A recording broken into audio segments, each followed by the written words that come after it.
আজকের ভিডিওতে আমরা বাংলায় মুঘল শাসন সম্পর্কে আলোচনা করব। বিভিন্ন প্রতিযোগিতামূলক পরীক্ষায় প্রাচীন বাংলার অংশ থেকে এই মুঘল শাসন থেকে প্রশ্ন এসে থাকে। সম্রাট জাহাঙ্গীরের সময় তার সেনাপতি ইসলাম খান। তাহলে সম্রাট জাহাঙ্গীরের সময়ে তার সেনাপতি কে ছিলেন? উত্তর হবে ইসলাম খান। 12 ভূঁইয়াদের দমন করেন। তাহলে 12 ভূঁইয়াদের দমন করেন কে? উত্তর হবে ইসলাম খান। 12 ভূঁইয়াদের দমন করে প্রথম সুবেদার হিসেবে বাংলায় মুঘল শাসন শুরু করেন। তাহলে সুবেদার হিসেবে বাংলায় মুঘল শাসন শুরু করেন কে? উত্তর হবে ইসলাম খান। এই ইসলাম খানই 12 ভূঁইয়াদের দমন করেন। এই ইসলাম খান ছিলেন সম্রাট জাহাঙ্গীরের সময় তার সেনাপতি। এরপরে ঈশা খান ছিলেন 12 ভূঁইয়াদের নেতা।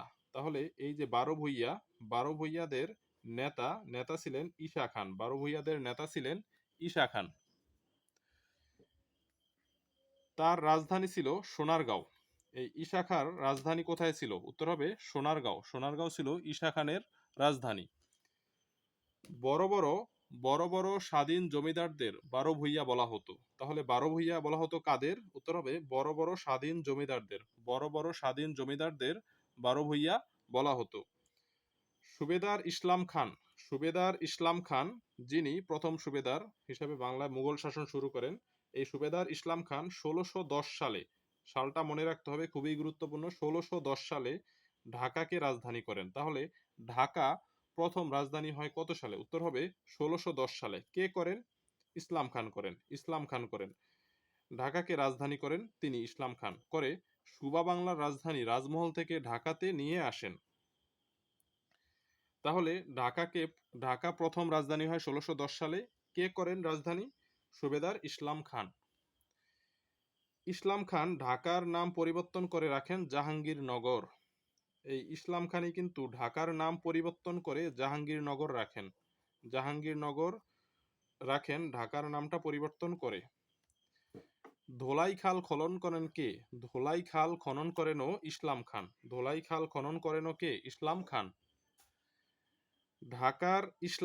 ঢাকাতে যে ইসলামপুর নামক স্থান রয়েছে, এই ইসলামপুরও এই ইসলাম খানের নামের সাথেই রাখা হয়েছে। এরপরে শাহজাহানের পুত্র শাহ সুজা। তাহলে শাহ সুজা কার পুত্র? উত্তর হবে শাহজাহানের পুত্র শাহ সুজা। বাংলায় ইংরেজদের কোনো শুল্ক ছাড়াই বাণিজ্য করতে দেন। তাহলে এই প্রশ্নটা কিন্তু খুবই গুরুত্বপূর্ণ। কে বাংলায় ইংরেজদের কোনো শুল্ক ছাড়াই বাণিজ্য করতে দেন? উত্তর হবে শাহ সুজা। শাহ সুজা ইংরেজদের কোনো প্রকার শুল্ক ছাড়াই বাণিজ্য করতে দেন। তিনি 1960 সালে বড় কাটরা নির্মাণ করেন। তাহলে বড় কাটরা নির্মাণ করেন কে? শাহ সুজা। কত সালে নির্মাণ করেন? 1960 সালে বড় কাটরা নির্মাণ করেন শাহ সুজা। মীর জুমলা আসাম যুদ্ধের সময় কামান ব্যবহার করেন। মীর জুমলা আসাম যুদ্ধের সময় কামান ব্যবহার করেন। সেই কামান বর্তমানে ওসমানী উদ্যানে সংরক্ষিত আছে। যদি প্রশ্ন আসে আসাম যুদ্ধের সেই কামানটি বর্তমানে কোথায় সংরক্ষিত আছে? ওসমানী উদ্যানে সংরক্ষিত আছে। তিনি ঢাকা গেটের নির্মাতা। এই প্রশ্নটা কিন্তু বহুবার এসেছে যে ঢাকা গেটের নির্মাতা কে? উত্তর হবে মীর জুমলা। ঢাকা গেটের নির্মাতা মীর জুমলা। আসাম যুদ্ধের সময় কামান ব্যবহার করেন কে? মীর জুমলা। সেই কামানটা ওসমানী উদ্যানে সংরক্ষিত আছে। এরপরে আওরঙ্গজেবের সময় সুবেদার শায়েস্তা খান। তিনি একজন মুঘল সম্রাট। আওরঙ্গজেবের সময় সুবেদার শায়েস্তা খান চট্টগ্রাম থেকে পর্তুগিজদের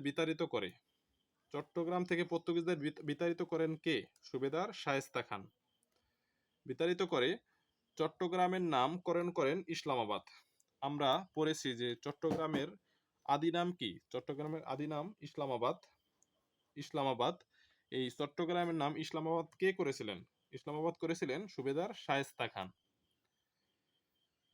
শায়েস্তা খানের অন্যতম কীর্তি কি? শায়েস্তা খানের অন্যতম কীর্তি হচ্ছে লালবাগের কেল্লা, ঢাকাতে অবস্থিত লালবাগের কেল্লা। এরপরে ছোট কাটরাও কিন্তু শায়েস্তা খানের অবদান। আর বড় কাটরার অবদান কার? বড় কাটরার অবদান হচ্ছে শাহ সুজা। 1960 সালে বড় কাটরা নির্মাণ করেন। আর ছোট কাটরার নির্মাণ করেন শায়েস্তা খান। এরপরে ঢাকার যে ৭ গম্বুজ মসজিদ, এটাও শায়েস্তা খানের কীর্তি। ৭ গম্বুজ মসজিদ, ছোট কাটরা এবং লালবাগের কেল্লা। বিখ্যাত বিখ্যাত লালবাগ কেল্লা। বিখ্যাত লালবাগ কেল্লাতে শায়েস্তা খানের কন্যা পরী বিবি, শায়েস্তা খানের কন্যা পরী বিবি অর্থাৎ, তাহলে শায়েস্তা খানের কন্যার নাম কি? পরী বিবি। তার প্রকৃত নাম ছিল ইরান দুখত এর সমাধি রয়েছে। তাহলে লালবাগ কেল্লায় কার সমাধি রয়েছে? শায়েস্তা খানের কন্যা পরী বিবি, প্রকৃত নাম ইরান দুখত এর সমাধি রয়েছে। আজকের ভিডিও এই পর্যন্তই। সবাইকে ধন্যবাদ। আসসালামু আলাইকুম।